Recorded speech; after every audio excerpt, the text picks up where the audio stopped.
Sí, se escucha bien y todo. Buenos días de nuevo. Vamos a empezar. Hemos dejado unos minutitos por si se incorporaba alguien, pero bueno, también respetando a todos los que os habéis conectado ya. ¿Se escucha bien? ¿Me podéis escribir alguno para ver si efectivamente se está escuchando de forma adecuada?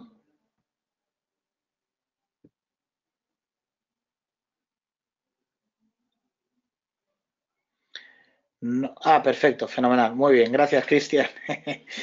Vale, bueno, pues vamos a empezar sin más dilación con el tema con el tema que nos ocupa, para no entreteneros mucho. Bueno, a ver, cuando Billón me comentó y me dijo de hacer un webinar, estuvimos pensando diferentes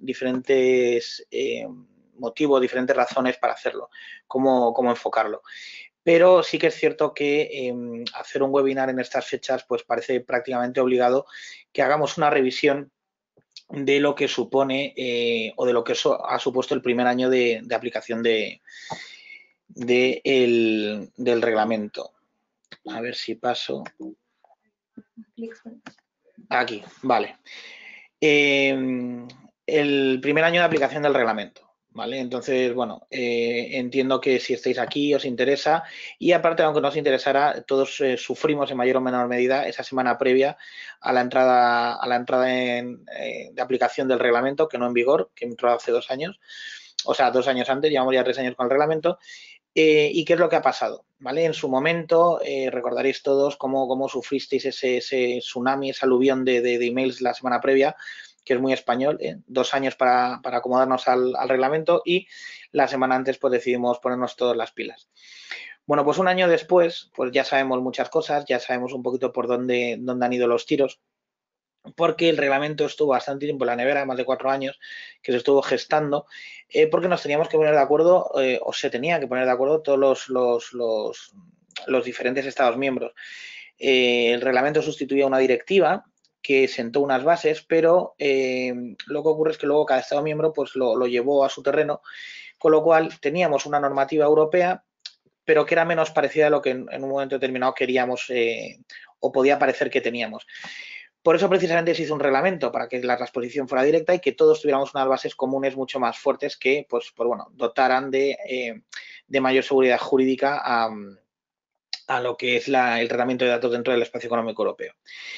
Entonces, pues bueno, con todo esto, pues llegamos al 25 de mayo y llegamos pues con determinados conceptos nuevos, conceptos difusos, como era gran escala, como era alto riesgo, como, aunque no era nuevo, porque realmente la directiva ya manejaba figuras como el delegado de protección de datos o el DPO, en sus siglas en inglés, la evaluación de impacto, tampoco es una cosa nueva, por mucho que nos esté sonando ahora, y el tema de la responsabilidad proactiva, que efectivamente antes pues también teníamos un concepto que era la diligencia debida, todo junto y con B, ¿vale? Que a mí siempre me ha hecho mucha gracia porque es, no, esto aquí, en caso de que haya un problema, pues veremos si has tenido diligencia debida. ¿Y cuál es? Bueno, pues no lo sé, si ha habido un problema, pues a lo mejor no era la debida, ¿vale? Pues todo esto que nos permite a los abogados pues jugar bastante con ello, pero que no dota especialmente de lo que podríamos considerar pues una seguridad jurídica a la hora de poder explicar a los clientes o que los usuarios en un momento determinado tuvieran realmente claros cuáles son los límites, ¿vale? El reglamento no viene a ayudarnos en muchas cosas, sino que precisamente, y yo soy de los que piensan que no puede ser de otra manera, es decir, muchas veces queremos que nos digan las cosas claramente y con muchos límites, pero el problema está que desde que se piensan esos límites hasta que se discute legalmente, hasta que sale la norma y hasta que luego se empieza a aplicar, esos límites ya han quedado difusos o han quedado obsoletos. De ahí que en muchas ocasiones se empleen determinados conceptos que son tremendamente, pues bueno, pues no son especialmente claros o concretos y que luego se van concretando con la interpretación de la norma. De eso me gustaría hablar un poquito durante estos minutos, este webinar, porque sí que ya tenemos, con un año de aplicación del reglamento, ya sí que podemos mirar la vista atrás y tener determinadas cosas claras.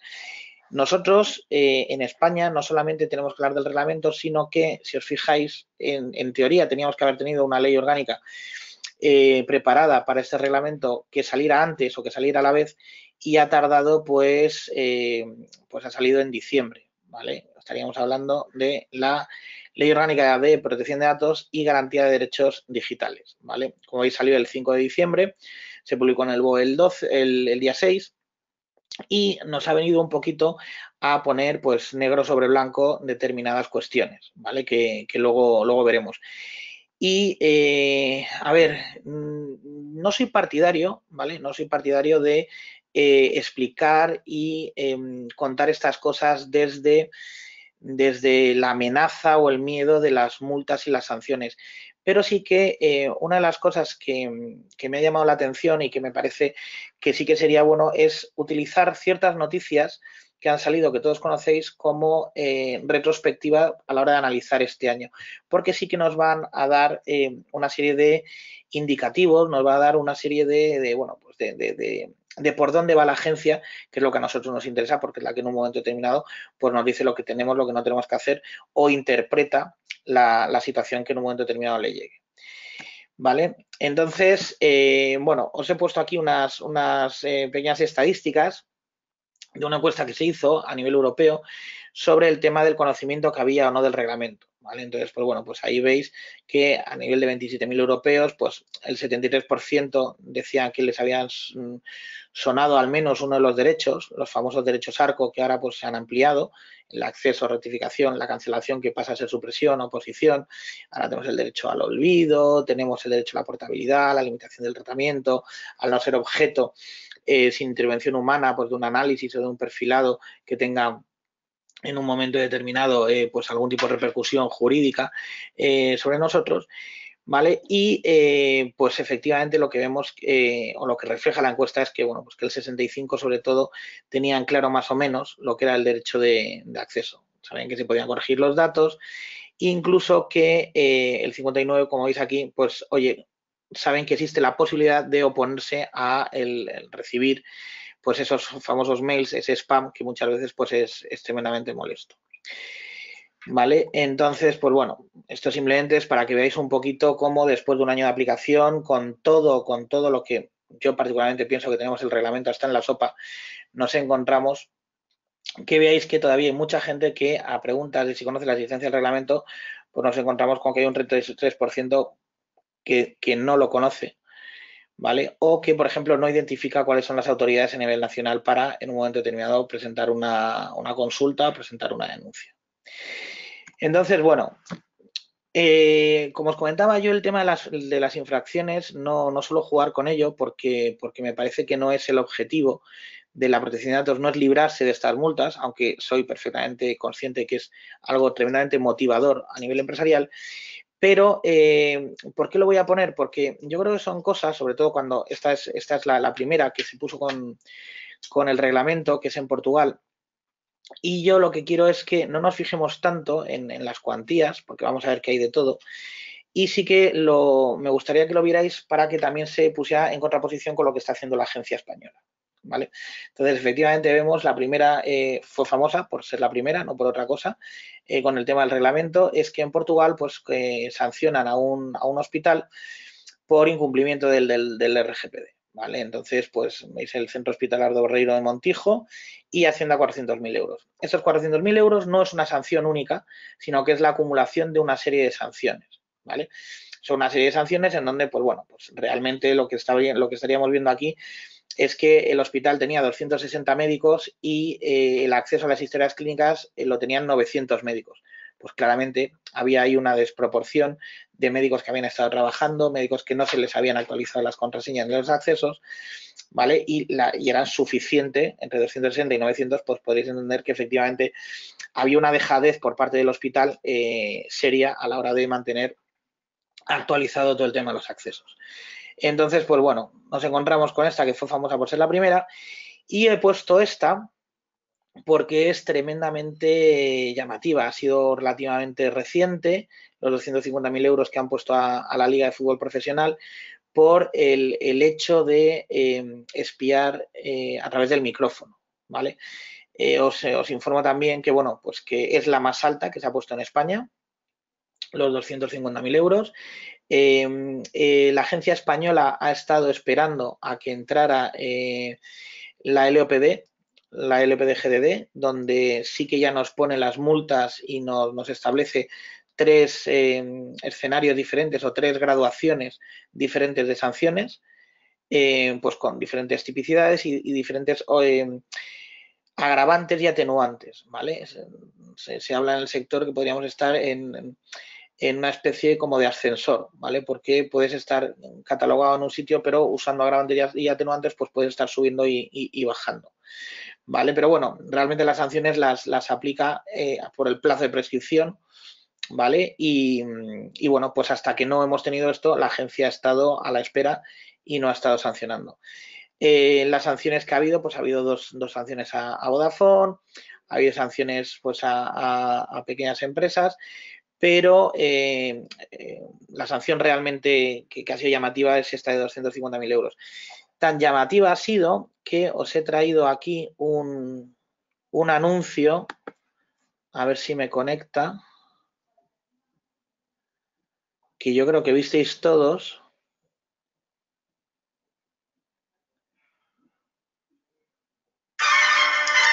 Sara, ¿qué puse ayer en el grupo? Mira el anuncio que me sale hoy. Flamenca, vestido roto. ¿Qué? ¿Lo saben o no lo saben? Chaquetas buenas, os gustan. Me gustan los sofás. I like it. ¿Ves? ¿Nos escuchan? No eres tú.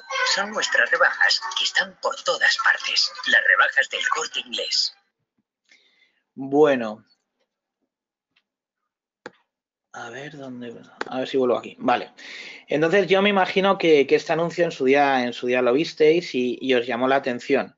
Vale, bueno, pues el Corte Inglés en una maniobra, pues para mi gusto, pues tremendamente oportunista y tremendamente buena a nivel de marketing, lo que hizo es jugar pues con esta posibilidad de espiar a través de los micrófonos de los móviles, ¿vale? Que es por lo que han condenado o han sancionado, mejor dicho, a la Liga de Fútbol Profesional. Entonces, bueno, ¿por qué os he puesto esto? Pues aparte porque obviamente es la sanción más alta que ha puesto la agencia en este tiempo, porque al final esto lo que hace es que refleja la continua, los continuos adelantos tecnológicos, ¿vale? Cómo en un momento determinado pues se reflejan pues a la hora de utilizar esta tecnología y cómo se reflejan pues bueno, lo que os comentaba inicialmente, no sé si recordáis que decía que las cosas no pueden ser totalmente delimitadas en la norma porque luego estamos continuamente ampliando, ¿vale? Entonces, pues bueno, si os fijáis, tenemos esta sanción y esta ha salido también bastante en los últimos 3 meses porque a 2 tiendas de Xiaomi en los, como podéis ver aquí, en las tablets, en los móviles que tenían de prueba en las tiendas, bueno, pues tenían conectados pues unas cuentas de Gmail y la gente que estaba haciendo pruebas tenía acceso a toda la información. No habían reseteado de forma adecuada los teléfonos que tenían en exposición, pero fijaos que aquí la agencia lo que hace no sanciona, sino que apercibe. ¿Vale? Lo que sí que podemos ver, y por eso decía que aunque a mí no me gusta empezar con este tema de las sanciones, sí que me parecía interesante remarcar que la agencia española no se ha vuelto loca con el tema del reglamento ni estas sanciones maravillosas de 2 millones, 4 millones o sea, el 2%, el 4%, hasta 20 millones de euros y demás. Y está manteniendo un poco lo que es en todo momento la línea de sanción que tenía antes, ¿vale? Por eso os he puesto los 150.000 contra el apercibimiento que hace, por ejemplo, a las tiendas Xiaomi. ¿Vale? Entonces, bueno, hay un montón de sanciones que han acabado con apercibimiento, sobre todo de videovigilancia, que es una de las cosas que más se reclama ante la agencia. Y os pongo esta ya por acabar para que veáis la diferencia en donde nos encontramos con que Francia sí que ha utilizado el reglamento y se va a una multa por infracción del reglamento de 50 millones de euros. ¿Vale? Entonces, para que veáis un poquito cómo sí que se utilizan efectivamente estas multas y es una cosa que he dicho siempre, cuando la gente pues hablaba de los 20 millones o el 4%, digo, pero si estas multas no es para una pyme, obviamente, estas multas son efectivamente para determinadas empresas grandes donde esto ya les duele el bolsillo y ya no les compensa las infracciones por el beneficio que obtienen. ¿Vale? Entonces, bueno, os he puesto esto, sí, esta es la última, no está dentro del capítulo de sanciones, porque efectivamente pues todavía no se ha posicionado sobre ello, pero sí que es cierto que la directora, con el tema también pues tristemente conocido por todos de la trabajadora de Iveco y el vídeo que se empezó a viralizar dentro de su trabajo, pues la agencia lo que ha hecho es posicionarse para actuar de oficio. La agencia en este aspecto sí que nos hemos encontrado con que el último año se ha posicionado de forma muy activa, tanto en la defensa de menores como en la defensa de la protección dentro del ámbito laboral, como es este caso, o en determinados casos, pues bueno, pues que han tocado más de cerca lo que es la opinión pública. Me estoy acordando ahora, por ejemplo, en verano del año pasado con las pruebas del MIR, que se supieron notas antes de que se publicaran, con lo cual había habido una brecha de seguridad y la agencia dijo que iba a investigarla. A raíz de esto, hoy es jueves, el martes, el día 25, que fue el día de la sesión de puertas abiertas de la agencia, la directora, una de las cosas que comentó es que a raíz de este tipo de situaciones y cogiendo el derecho al olvido y sobre todo el derecho al olvido tal como se entiende en el capítulo 10 de la Ley Orgánica de Protección de Datos y Garantía de Derechos Digitales, que habla de un derecho al olvido a nivel digital y de redes sociales, lo que ha dicho es que va a plantear un mecanismo, todavía no ha dicho cómo, pero para que se pueda utilizar la Agencia Española de Protección de Datos para poder eliminar en un plazo de 24 horas determinados contenidos de las redes, pues bueno, pues sobre todo referidos a temas de violencia de género, sexting o algún tipo de situación más que afecte a la privacidad, moving y demás. Entonces, bueno, pues esto ha sido un poquito como introducción de lo que efectivamente nos hemos encontrado el último año referido al tema del reglamento y demás.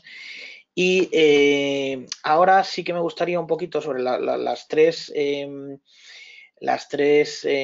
bueno, con los tres elementos estrella, que en teoría pues siempre se dice que introdució el reglamento, aunque ya os comenté que venían recogidos antes en la directiva, que son el tema de las evaluaciones de impacto de las PIAs y el tema de los delegados de protección de datos. En el último año, el antiguo grupo de trabajo del artículo 29, que es un grupo de trabajo que conforman las diferentes agencias o autoridades de control de cada Estado miembro, lo que ha hecho ha sido intentar acotar y clarificar un poco cuáles son los criterios que deberíamos de tener para interpretar lo que decía el reglamento. ¿Vale? Entonces, en concreto, en las evaluaciones de impacto, una de las cosas que nos decía es, oye, cada autoridad de control podrá establecer una serie de listas blancas o listas negras en donde matice o en donde explique exactamente un poco situaciones concretas que en su Estado miembro puede estar obligado a hacer una evaluación de impacto o no estar obligado a hacerlo. La agencia, hace muy poquito, un mes y medio, creo recordar, ha sacado ya un listado, os lo he traído aquí, ¿vale?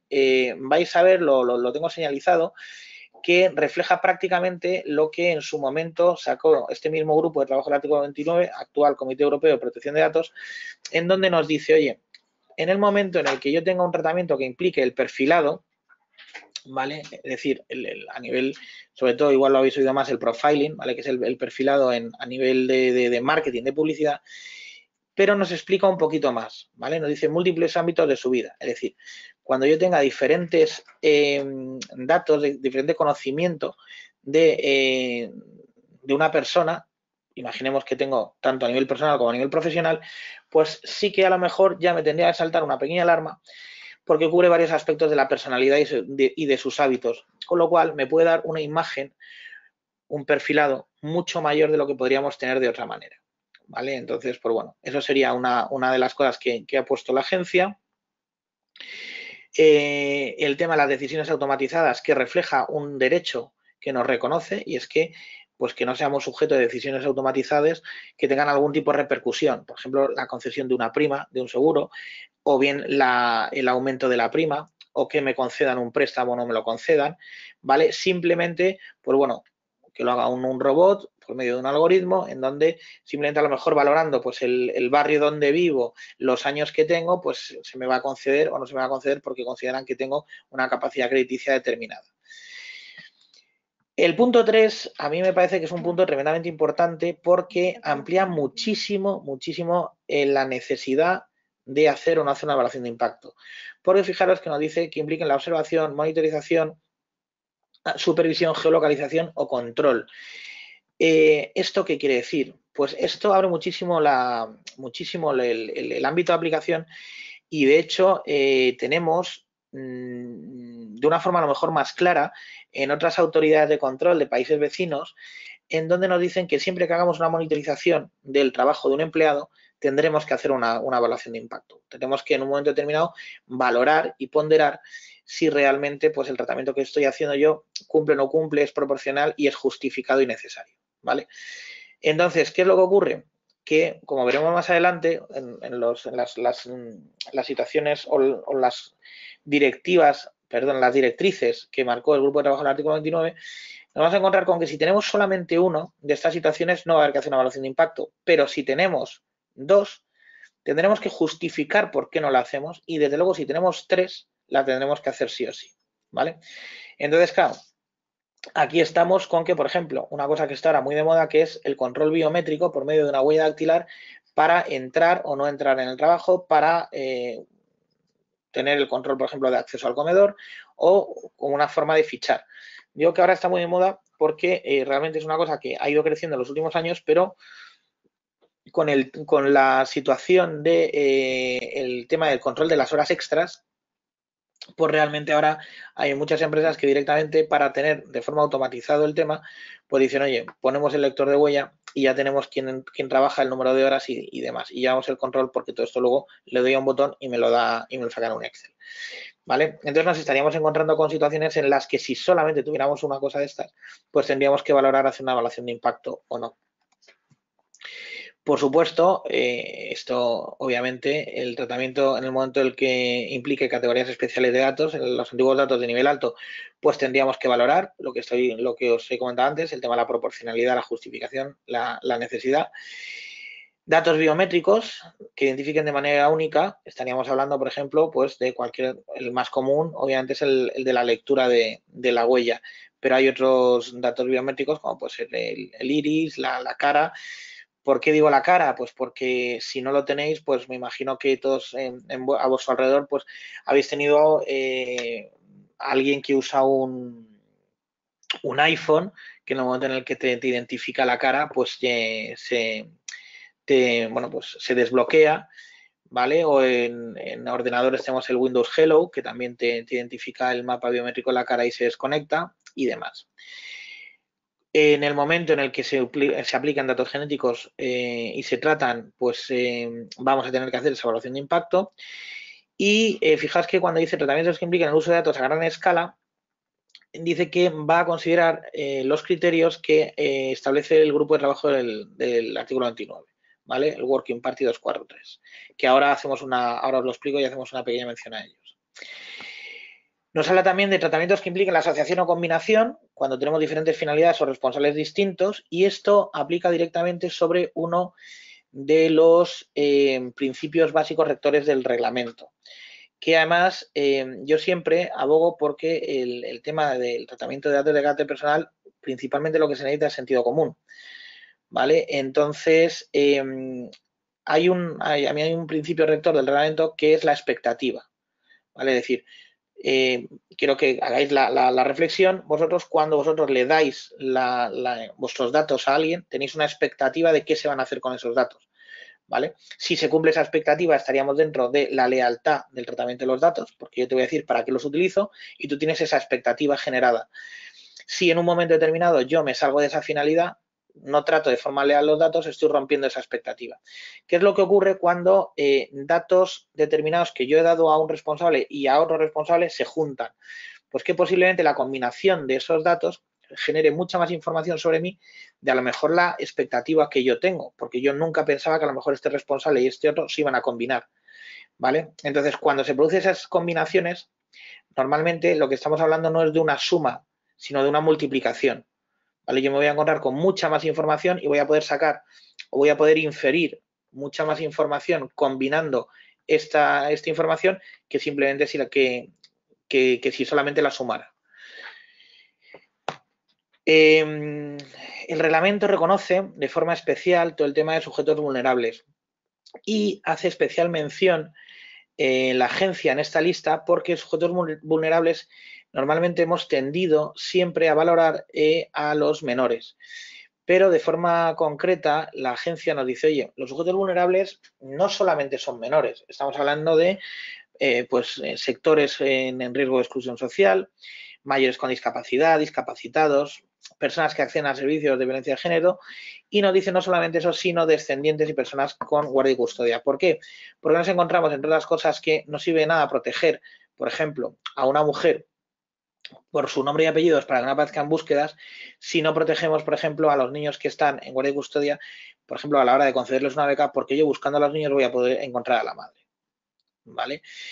También, que luego esto tiene que ver con el consentimiento, como el consentimiento ha sido el gran, o era el gran utilizado como base legitimadora mientras teníamos la LOPD, y eso ha dado un giro porque ya no se elimina el consentimiento tácito, yo particularmente creo que es en donde mayor problema han tenido las empresas a la hora de esta transición de una normativa a la otra, que es eliminar el consentimiento tácito, tener que replantearse cuál es el consentimiento real para tratar los datos de sus clientes, por ejemplo, una de las cosas que yo veía mucho y que en esa semana previa al 25 de mayo os encontrasteis, necesito tu consentimiento para seguir tratando tus datos. A ver, eso no era cierto. Es decir, si yo soy cliente tuyo, no necesito darte el consentimiento, porque la base de legitimación no es el consentimiento, sino que es la ejecución del contrato. ¿Vale? Este tipo de cosas que antes se han ido heredando dentro de lo que era la normativa anterior y había un mantra que se repetía que es tú pide el consentimiento, si te dan el consentimiento puedes hacer lo que quieras. ¿Vale? ¿Qué es lo que ocurre? El reglamento nos dice que eso ya no puede ser, eso era una cosa, el consentimiento tácito que solamente se utilizaba en España y ya pues hemos tenido que dejar de utilizarlo. Para mí, después de este año, creo que sin lugar a dudas el mayor reto al que se han enfrentado y se siguen enfrentando un montón de empresas. Cambiar ese chip, cambiar ese entendimiento de cuál es la base de legitimación, porque entre otras cosas, yo siempre, es una cosa que decía también anteriormente, el consentimiento tiene una cosa que es caprichoso, es decir, que es revocable, que hoy te lo doy y mañana te lo quito. Entonces, vosotros imaginaos qué poca seguridad tenéis si toda vuestra, en principio, tratamiento con vuestros clientes se basara en el consentimiento. Pues mañana se levantan dos con el pie izquierdo y te dicen que te retiran el consentimiento para tratar los datos, o tus trabajadores te lo quitan, pues de repente te encuentras con que, pues a lo mejor no puedes trabajar, ¿vale? Y eso realmente en la realidad no pasaría porque no se basa en el consentimiento, sino, por ejemplo, en la ejecución del contrato, por mucho que la gente estuviera equivocada y por mucho que las empresas lo tuvieran mal identificado en su momento. Y, bueno, esto ya es nos traen el punto 10 en el que habla de nuevas tecnologías, que eso es una cosa que dice el reglamento, es una de las tres cosas en las que, una de las tres situaciones en las que nos dice que tenemos que hacer una evaluación de impacto y nos aclara un poquito poniendo el ejemplo de decir, oye, podemos tener tecnologías consolidadas, no son nuevas, porque aquí entraríamos en qué es nueva tecnología y qué no es nueva tecnología. Por ejemplo, el GPS no es una nueva tecnología. El GPS se utiliza desde los años 60 a nivel militar y a nivel, por ejemplo, de los barcos de geoposición mercante, pero sí que es cierto que pues a lo mejor entró en el 90 y tantos, a comienzos del 2000, pues con los GPS para los coches. Pero lo tenemos tan interiorizado que ya lo tenemos en los móviles y hablar de nueva tecnología igual chirría un poco. Pero nos habla de, oye, esa nueva tecnología, cuando tenemos un nuevo objetivo o cuando se combina con otra, tenemos que valorarla, ¿vale? Entonces, ahí, por ejemplo, sí que estaríamos dentro de la utilización del GPS. ¿Por qué? Porque yo me puedo descargar una aplicación en un momento determinado en el móvil que si me geoposiciona le está dando una serie de información que tenemos que valorar si realmente la aplicación para funcionar la necesita o no la necesita, ¿vale? Entonces, tenemos que, cuando hablamos de nuevas tecnologías o tecnologías que en un momento determinado reflejan ciertas cosas, como por ejemplo es la geoposición, si realmente al combinarla estoy dentro de esos parámetros que hemos estado hablando antes, pues de proporcionalidad y de legitimación. Y el último es pues, ese tratamiento de datos que impidan a interesados el poder en un momento determinado acceder a un servicio o ejecutar un contrato. Y aquí habla de datos que han sido recopilados por un responsable diferente al que lo va a tratar. ¿Vale? Aquí estaríamos en cadenas en donde en un momento determinado identificamos quién me recoge el dato, pero luego realmente no sé quién lo trata. Y no estamos hablando de un encargado de tratamiento, que sí que sería obligación del responsable tener identificado. ¿Vale? Sino que nos estamos hablando de a lo mejor determinadas situaciones en las que precisamente hay una serie de responsables y no sé, yo como usuario, como titular del dato, no los tengo identificados o no soy capaz de llegar a ellos.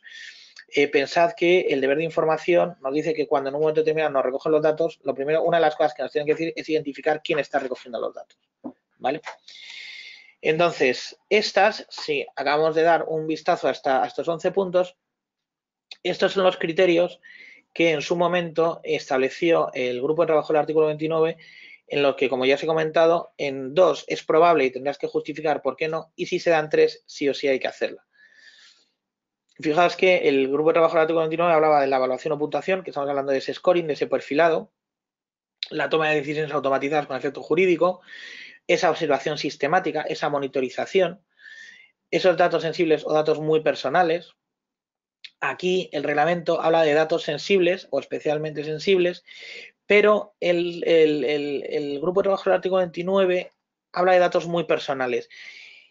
¿Qué quiere hacer con este grupo de trabajo del artículo 29? Pues el grupo de trabajo del artículo 29 lo que nos dice es, oye, el reglamento identifica claramente y da una lista de cuáles son esos datos sensibles, pero lo que sí que queremos es ampliar a que en un momento determinado haya datos que la gente considera que son muy personales y no estén aquí dentro, ¿vale? A mí, por ejemplo, yo siempre uso un ejemplo que es el tema de las nóminas. Las nóminas realmente no manejan datos sensibles. No tendrían que tener una especial protección. Pero sí que es cierto que la nómina de cada uno la interpreta, o esos datos económicos que uno tiene, que cuánto dinero tengo, cuánto dinero gano, sí que lo consideran un dato muy personal. ¿Vale? Y estaríamos dentro de este ámbito. Los tratamientos de datos a gran escala, la asociación o combinación de diferentes datos relativos a personas vulnerables, uso innovador o aplicación de nuevas tecnologías y cuando el procesamiento en sí mismo impida a los interesados que ejerzan un derecho. Si os dais cuenta, realmente ha innovado muy poco la agencia española para todo el tiempo que tardó en sacar esta lista, ha innovado muy poco sobre lo que decía el grupo de trabajo del artículo 29. ¿Vale? Ha venido pues un poco como a darle o a dotarle o ha hecho suyo esta enumeración del grupo de trabajo del artículo 29 y lo que sí que ha hecho pues bueno es aclarar o ampliar en alguno de los casos pues un poquito más lo que nos decían. Entonces, a ver, como resumen, ¿vale? A la hora como obligaciones de hacer una evaluación de impacto, estaríamos con el tratamiento sistemático y extensivo de evaluación de personas, ¿vale? Estamos hablando de un sistema y el tema del perfilado. El tratamiento a gran escala de categorías especiales de datos, la monitorización sistemática de área pública a gran escala, principalmente esto estaríamos hablando pues tanto de aeropuertos, estaciones, pero también podríamos encontrarnos con situaciones que aunque sean áreas privadas, cuando se utilizan para eventos públicos, por ejemplo, un estadio de fútbol, estaríamos dentro de esta situación. Y que se den 2 o más criterios de los dados por el artículo 29 que hemos visto. Y aquí estamos hablando de 2 conceptos que posiblemente os suenen o os choquen, que es el que se conoce por gran escala y que se conoce por el alto riesgo, ¿vale? Ahí tenemos la gran escala y alto riesgo.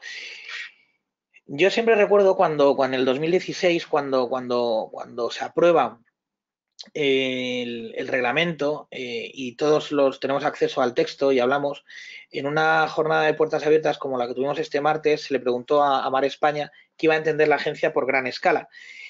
El que hizo la pregunta remató, vamos, de forma graciosa el comentario, porque lo que dijo es que cómo iba a interpretar la agencia la gran escala básicamente porque él era de Bilbao.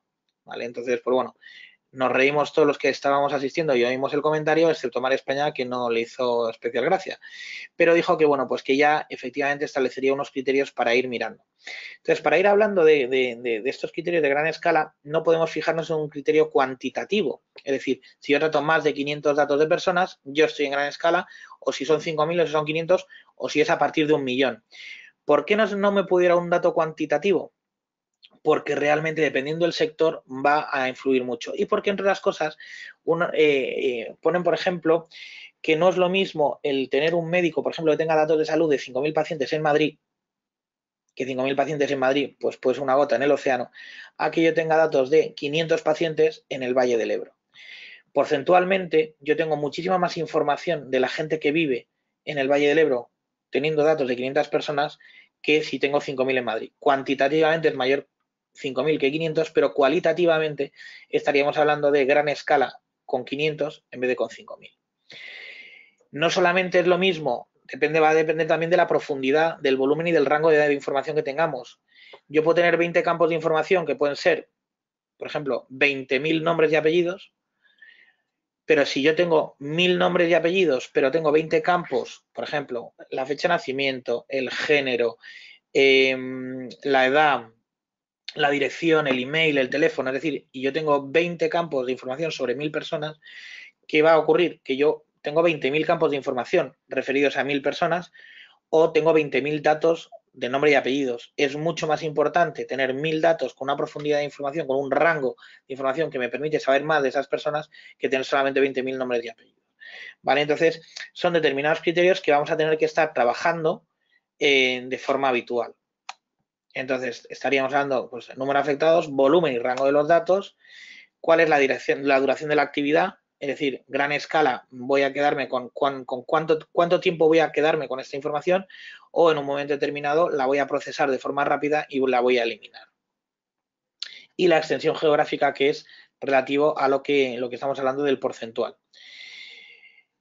Eso sería hasta aquí, pues bueno, cosas que nos han aclarado inicialmente lo que era la evaluación de impacto, que como veréis, y no sé si habéis sufrido ya en vuestras carnes o os dedicaréis a esto, realmente es una cosa que en muchas ocasiones nos tenemos que plantear. Y querría aprovechar para decir que tenéis que pensar que la evaluación de impacto se hace sobre tratamientos, es decir, que nos podemos encontrar con que una empresa tenga que hacer 4 evaluaciones de impacto, o que en un momento determinado no haya que hacer una evaluación de impacto, pero que dentro de 5 meses haya que hacerla porque estamos incorporando una tecnología, porque un modelo de negocio que teníamos o un proceso en un momento determinado de captación de datos vamos a cambiarlo, ¿vale? Y en ese momento, si cumple con alguna de estas situaciones, tendríamos que plantearnos el hacer una evaluación de impacto. Entonces, la otra gran figura estrella que ha sido que parece pues, que he rompido con fuerza, que es el delegado de protección de datos o el Data Protection Officer, nos encontramos con que el reglamento nos establece 3 puntos, ¿vale? Es decir, siempre cuando haya que hacer una autoridad de control, o sea, una autoridad pública, una administración, excepto los tribunales. Han dado datos este martes y decían que ahora mismo hay 35.000, para mi gusto lo dicen mal, porque hablan de 35.000 delegados de protección de datos ahora mismo en España. No es cierto. Lo que hay son 35.000 empresas con un delegado de protección de datos. En muchas ocasiones hay un delegado de protección de datos que da servicio a varias. En concreto hay uno, que es una empresa, que da servicio a 900. ¿Vale? Entonces no estaríamos hablando de 35.000 delegados de protección de datos, sino 35.000 empresas que tienen un delegado de protección de datos. También es cierto que se habló, pues que ha habido gente que, bueno, que efectivamente han vendido esta figura del delegado de protección de datos que no es necesaria, y pues hay casos concretos, pues, de una frutería que tiene un delegado de protección de datos, o una tienda de toldos que también tiene un delegado de protección de datos.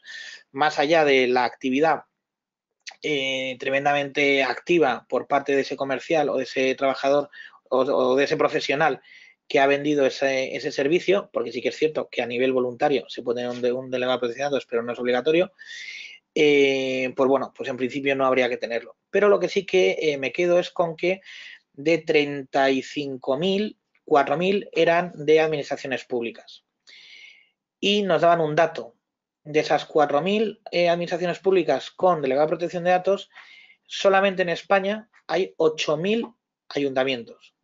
Pensad que las administraciones públicas no solamente son los ayuntamientos, son muchos más, ¿vale? Pero fijaros que de 8.000 ayuntamientos a nivel local, solo no sabemos cuántos tienen delegado de protección de datos, pero lo que sí que es cierto es que, como mínimo, y si esos 4.000 del sector público fueran solo de ayuntamientos, más de la mitad estarían sin delegado de protección de datos. ¿Qué quiere decir esto?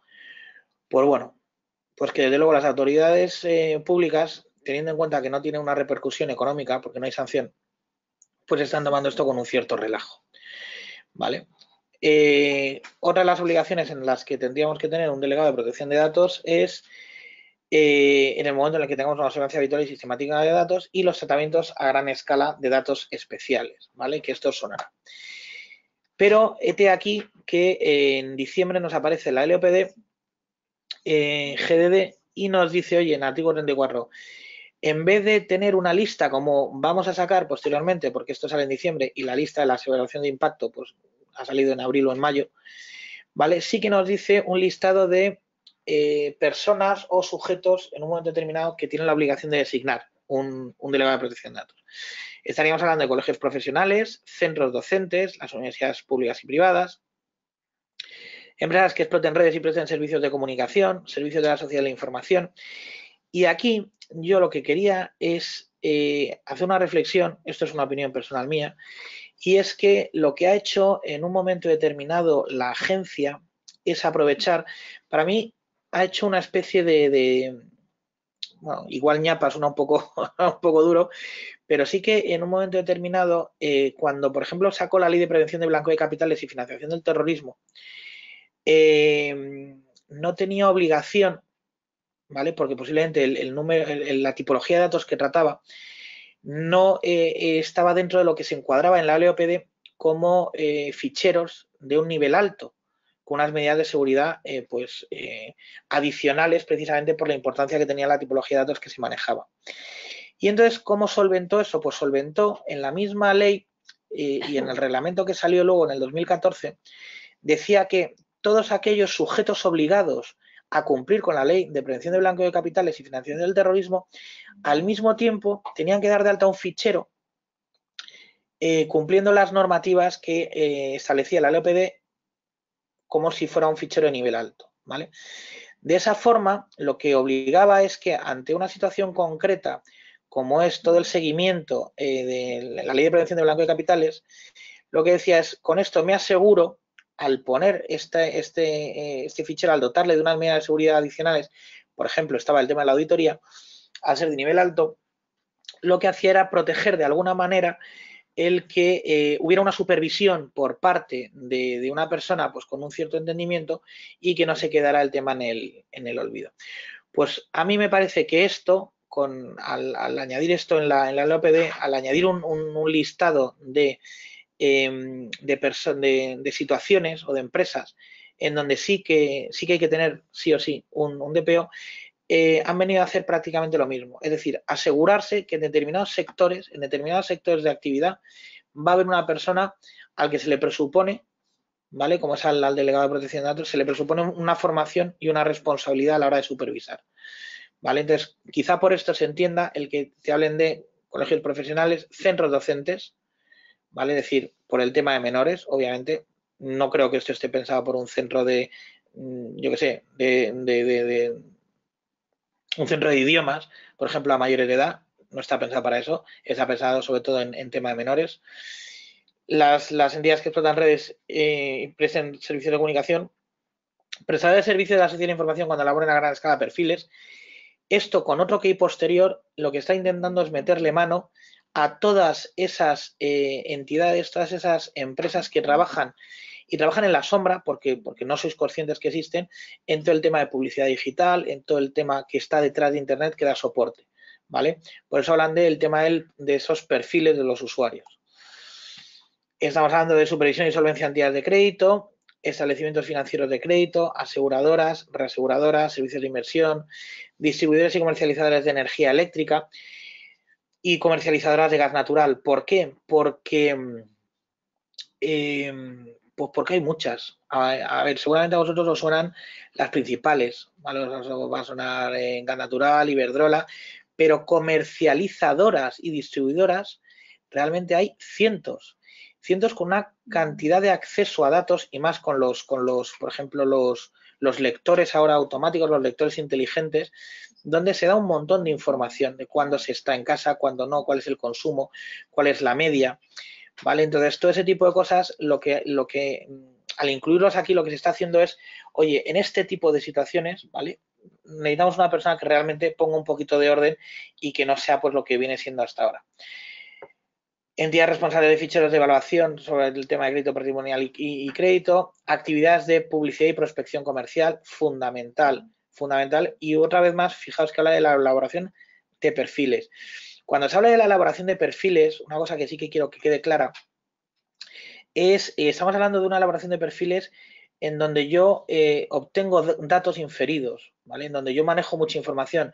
No quiero que penséis que esto es, porque esto también se lo he oído a mucho consultor que en un momento determinado lo que quiere hacer es pues venderlo y que dice, no, porque si tú tienes un CRM y tú en un momento determinado lo que haces es que perfilas a tus clientes pues por código postal, pues ya estás haciendo elaboración de perfiles, ¿vale? ¿Por qué? Porque estás segmentando en un momento determinado tu CRM o tu agenda de clientes, ¿vale? No es esta elaboración de perfiles de la que está hablando la normativa en ningún caso, ¿vale? Estaríamos hablando de otro perfilado que va más allá, donde entran en juego pues otro tipo de datos y sobre todo pensar que estamos perfilando empresas en un caso y personas en otro, ¿vale?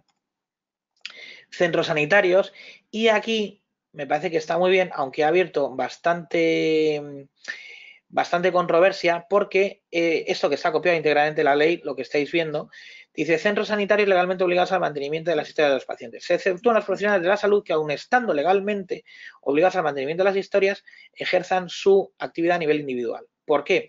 Porque aquí lo que nos estamos encontrando es con que dicen, oye, hay un montón de actividades de la salud, como por ejemplo, imaginaos, pues un médico que pasa consulta en una habitación de su casa, un fisio, un psicólogo, ¿vale? Que tiene la consulta físicamente en su domicilio.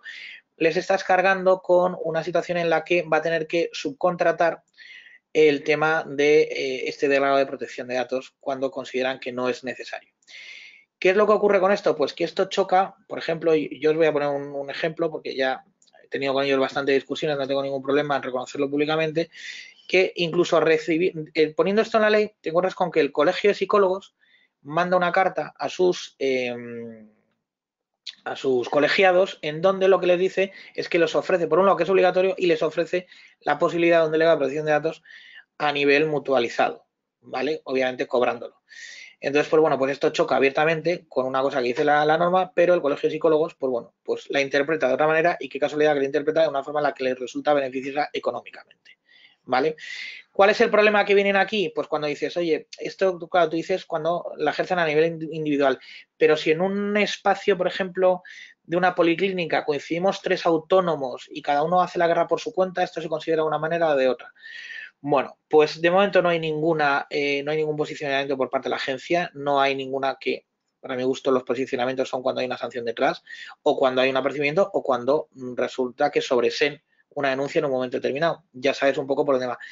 En este momento no tenemos absolutamente nada y corrientes de interpretación de esta norma las hay en un sentido y en otro. Yo particularmente soy de los que si, como dice aquí, lo ejerces la actividad a nivel individual, es decir, por mucho que en el despacho haya otro profesional de la salud y en el de frente haya otro profesional de la salud, si lo que tenéis es una coincidencia geográfica, porque estáis utilizando el mismo sitio, pero tú eres responsable de tus historias clínicas y no compartes con las demás, estaríamos exactamente en la misma situación. Problemas que hay aquí es cuando muchas veces se comparte o la policlínica pertenece a alguien y se comparten las historias clínicas o se comparte en un momento determinado el personal que tiene acceso a las mismas, porque haya una sola persona de recepción o haya solamente pues un asistente, una enfermera o lo que fuera. ¿Vale? Actividad de juego, seguridad privada, esto es importante, es decir, digo que es importante porque una de las mayores causas de denuncias entre agencias siempre es el tema de la videovigilancia y el tema de las comunidades de vecinos también, las comunidades de propietarios es tan sumamente importante que la agencia ha emitido guías específicas de este tipo de sectores, tanto de comunidades de propietarios como el tema de la seguridad privada y videovigilancia. federaciones deportivas cuando tratan datos de menores de edad, ¿vale? Y todo esto venía englobado dentro del punto 1 y teníamos otros dos que lo hemos hablado que en principio, pues bueno, habla del tema del delegado de protección de datos, en donde nos dice que en estos casos anteriores eran de forma obligatoria, se puede hacer de forma voluntaria, pero aunque sea de forma voluntaria hay que cumplir exactamente con todo lo que tiene que hacer, ¿vale? No basta ponerse pues yo tengo un delegado de protección de datos, pero ¿qué es lo que hace? Pues no hace nada más, pero queda muy bien decir que tengo uno. Si no cumple, se te podrá sancionar porque tienes uno que no cumple, ¿vale? Hay que identificar es la única situación en la que hay que notificar a la agencia que realmente se tiene algo. Antes los ficheros han desaparecido, a pesar de ello yo me sigo encontrando con consultoras que ofrecen la posibilidad de inscribir los ficheros en el registro de la agencia, para que os hagáis una idea. Y lo que sí que es cierto es que ya no se comunica, es decir, si tú haces una valoración de impacto, si tú haces un registro de actividad de tratamiento, lo que tú tienes que hacer es guardarlo en el ordenador y en caso de que sea necesario, en caso de que te lo pidan, lo enseñarás y se lo trasladarás a la Agencia Española de Protección de Datos. Lo que sí que hay una obligación es, si la Agencia Española de Protección de Datos, o sea, si yo nombro un delegado de protección de datos, tengo que inscribirme en la Agencia Española de Protección de Datos, ¿vale? Entonces, pues bueno, y lo que una de las cosas que nos dice también, que sé que se habló mucho en su momento y se está viendo es si necesariamente tiene que ser a nivel interno de la asociación, o sea, de la compañía, o si puede externalizarse el servicio. Esto es una cosa que ya se sabía.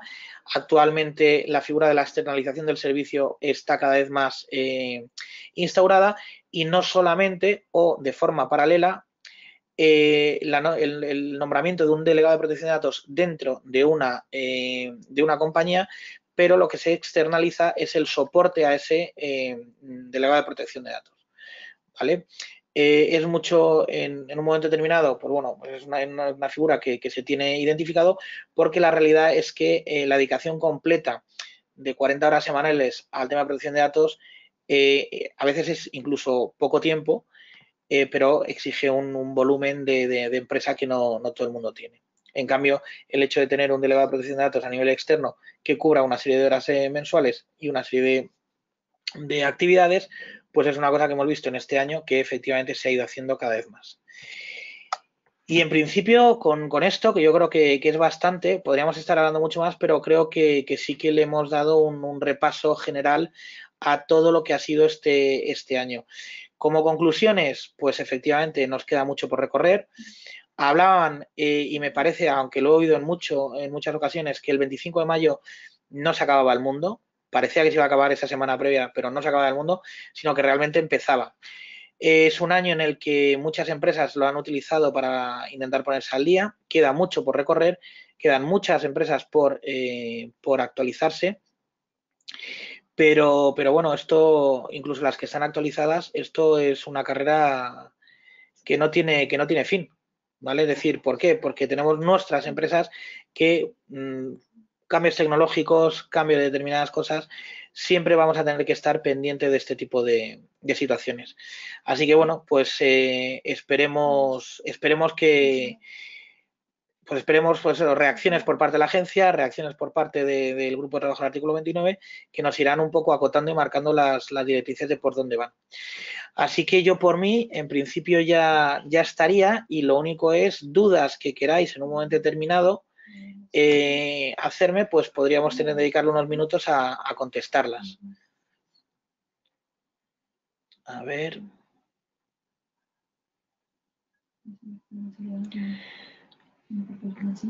A ver, perdona. Estoy viendo, Enrique, que no nos podías escuchar.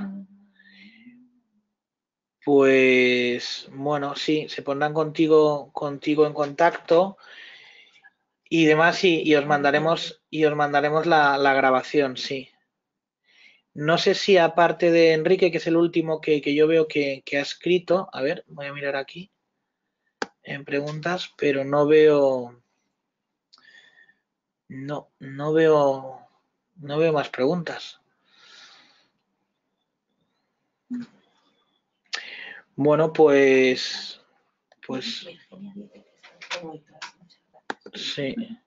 No, estoy mirando también el chat por si algunos habéis lanzado a escribir en el chat, pero nada. Virginia me comenta que ha quedado todo muy claro, ¿vale? Y que no quiere... Muchas gracias, Virginia.